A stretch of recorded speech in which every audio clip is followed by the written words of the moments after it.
over. I could be the one that takes you there. I could be the one that takes you there. Enough of that.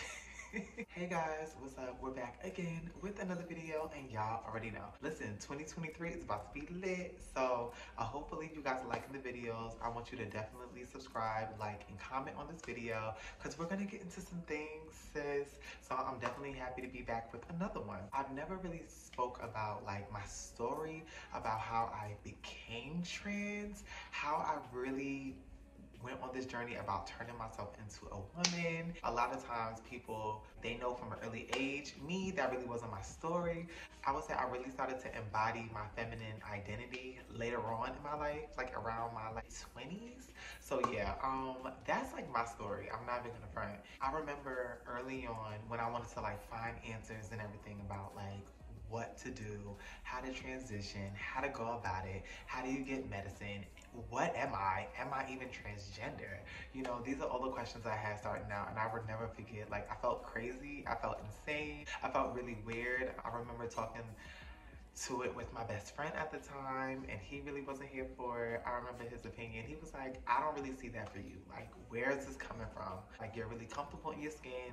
Are you doing this for attention? Because that's what it was given. It was given very much attention. And I'm like, you know, one day I woke up and it was given something different. At the time, I really couldn't explain it because I never had, you know, that feeling before. So when you never really had this feeling before and you're trying to like really explain it to people and really like put it into words, it's hard, you know? So I know a lot of the girls out there, if you're starting off or if you're new in your journey and you want people to understand, especially people who really know you, they're really not gonna really get it initially. I mean, some of them will be like, you know what, I seen that coming. And then others will be like, what are you doing?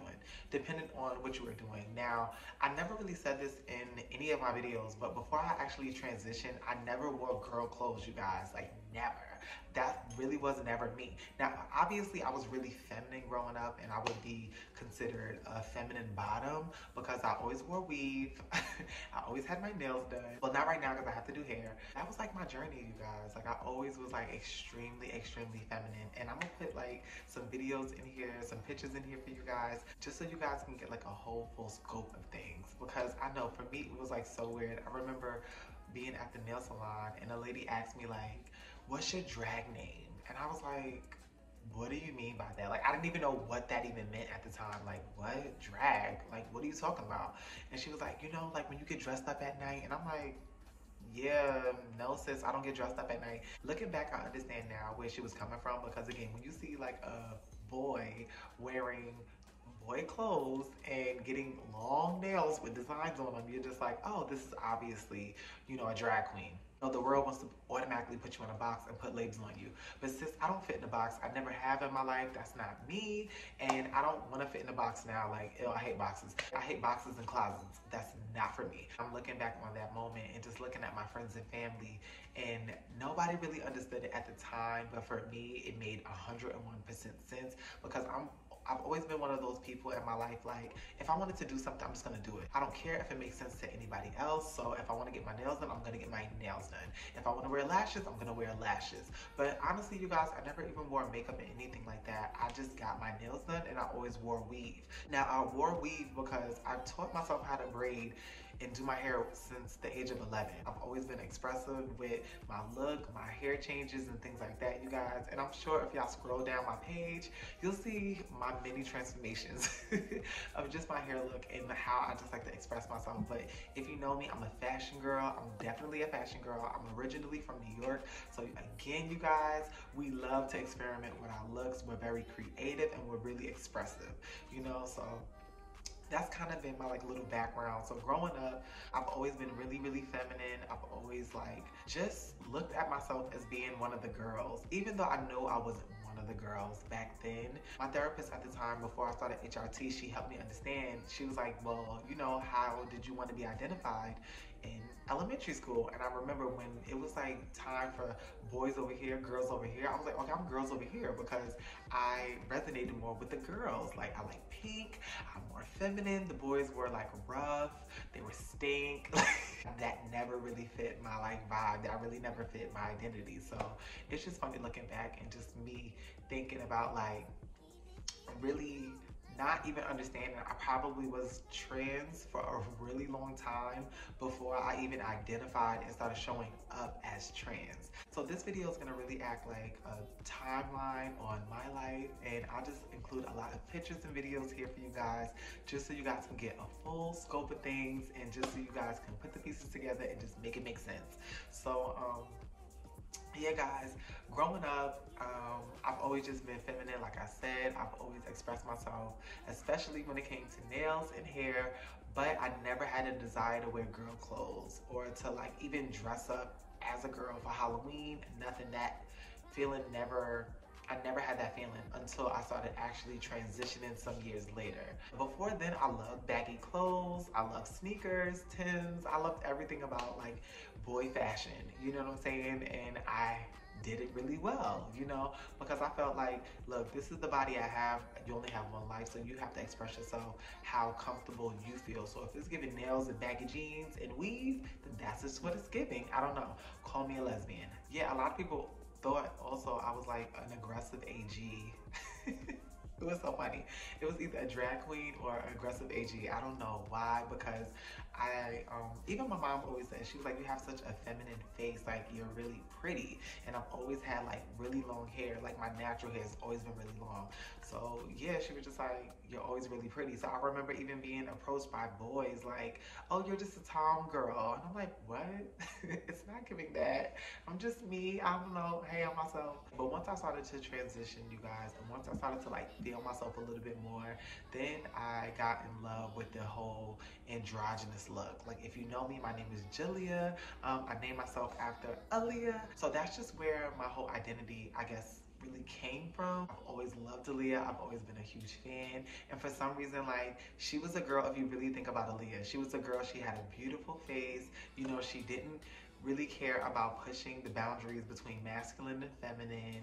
And yeah, she would have her sports bra, her baggy jeans, and her hair curled, slayed, and just rocking out. I always felt really, really comfortable in that androgynous space. Starting out my transition, I was like, you know what?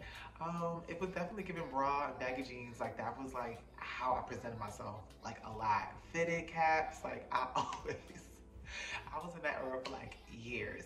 It's funny because I know I'm gonna add a lot of pictures and videos in here just so you guys can get like a visual representation, everything that I'm talking about. So yeah, you guys, but at that time, that was like my idea of beauty. So starting off, I didn't know how I wanted to identify myself as a woman, but I just knew this is the space I feel comfortable as, this is the women that I like, and this is how I want to show up in the world. Not really knowing what that was gonna just turn into later on. Let's just sit down for 1 second and think about Aaliyah. You know, she was a superstar. She was really, really pretty. She was talented. She liked to dance and she could sing.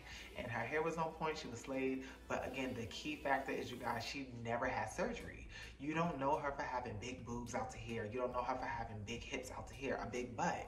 So for me, hey, I'm slim. You know what I'm saying? I'm naturally slim. This is like my body type. So I never really, even surgery and stuff, I've never really been like big on that, because again, look, I'm gonna finesse the body that, you know, God gave me. Hormones are gonna change whatever, and I got the rest with fashion and just expressing myself like that. I never really ran to surgery to get validation, because in my mind, what I thought was beautiful was a natural woman who was just talented. I don't know.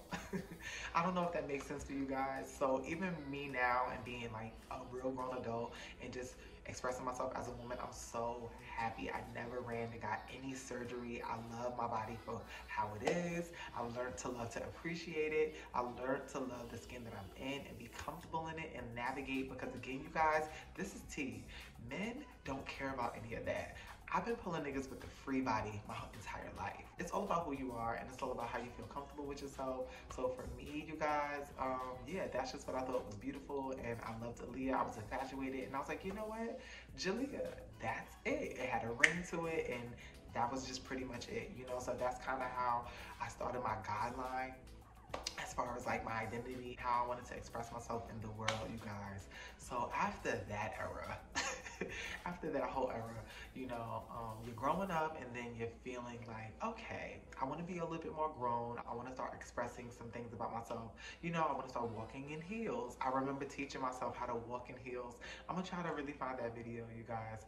But yeah, I remember teaching myself how to walk in heels. I would put on heels and walk around the block in them and walk around the house with them, because I was like, you know what? I want to be one of those girls at the party who can strut. I don't want to be like, oh, my feet hurt, and then taking off my heels at a party. That's trashy. It's not giving that. So I was like, you know what? If you're gonna do it, you better do it. And I wanted to give Model S vibes. I wanted to give Model T's. So I remember teaching myself how to walk in heels. That was funny. That was an experience. And really just growing up throughout this whole timeline and throughout this whole journey, you guys, you really grow up and you want to feminize yourself more. So any advice I would give to anybody out there who's young, who's just curious about being trans, you don't know what trans is, take your time. This is a journey, not a marathon. I know a lot of girls treat it like a marathon. I know we compare ourselves to this girl and this one and what this one is doing, but me, thankfully, I never really had any friends around me to really influence my decision making, especially about being trans, about surgery and the things that I wanted to do with my body, because at the end of the day, I gave myself time to figure those things out. I wanted to do the things in my life that was gonna make me happy and me the most comfortable. You get what I'm saying? And surgery scares me, if I'm gonna be honest. Now, I'm not saying I will never get surgery in the future, but for right now, I think I'm good. I think I've been doing a really good job, you know, presenting and doing what I do. I feel really validated in my life. I feel really comfortable in the skin that I'm in, and I have my own validation within me. I give myself validation first before anybody, before any man or the world tells me you need to do this or you need to do that. No, sis, I'm good, because what works for this person is not going to necessarily work for another person, you know? And I'm a type of person, I march to my own beat of my drum. You know, I'm going to definitely do what I want to do first, and I never really look at other people and be like, oh, I want to do this. I'm not a follower, I'm the leader, if anything. I'm the leader of the pack, period. And that's probably why I started a YouTube channel, just to give girls information that I didn't get and information that I was searching and looking out for, you know, because it's all a journey. And if you guys want a video specifically on how to find your trans identity, instead of like fumbling, because again, I get a lot of DMs from girls wanting to figure out the fashion side. They don't really have, you know, that homegirl where they can ask like, hey, I don't even know what bra sizes are. I don't know what this is size in women, because again, it's a lot to figure out, you guys. When you are transitioning, you have to figure out everything. You have to transition your family, you have to transition your wardrobe, you have to transition your body, you have to transition your mind. Just so many changes that you have to do. After my whole tomboy era, then I rose into the soft vibes, then I rose into like the skirts and the heels era, and then I started figuring out my fashion from there, my hair, how I wanted to express. I started dabbling in makeup. I wanted to start wearing lashes more, and yeah, now we are here, you guys. It's giving very much bad bitch. I like heels, like that's my go-to. That's my thing. So yeah, you guys, I wanted to just include this little timeline for you guys, more in depth, more insight about me and my journey. I know I share a lot of things with you guys, but again, how I started and how I came about this journey, you guys, it was really, really funny, honestly, because I felt like for me, I woke up one day and I just felt different. I don't know how really to explain that. I felt really, really different. And for me, if I feel a way, I follow that intuition. I follow my heart, you know, and my heart led me to a trans journey. That's the best I can give y'all, you know, and I didn't have any answers. I didn't have anybody holding my hand. I didn't have any friends I can ask. I really had to sit down, get on the internet, and figure it out alone by myself. And that's why I started a YouTube channel, just to help other people like me, you guys. So hopefully y'all like this transgender timeline. Hopefully I gave more insight. If you guys have any questions about me, my life, or even transition questions, then definitely leave them in the comments below. I hope you guys enjoyed this little montage of my life. Everybody just wants a visual representation.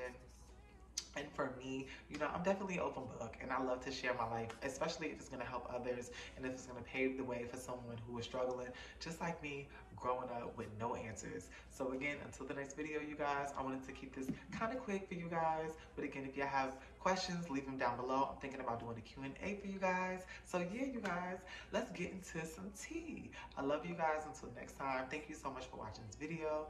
And yeah, I'll see you in the next one. Peace.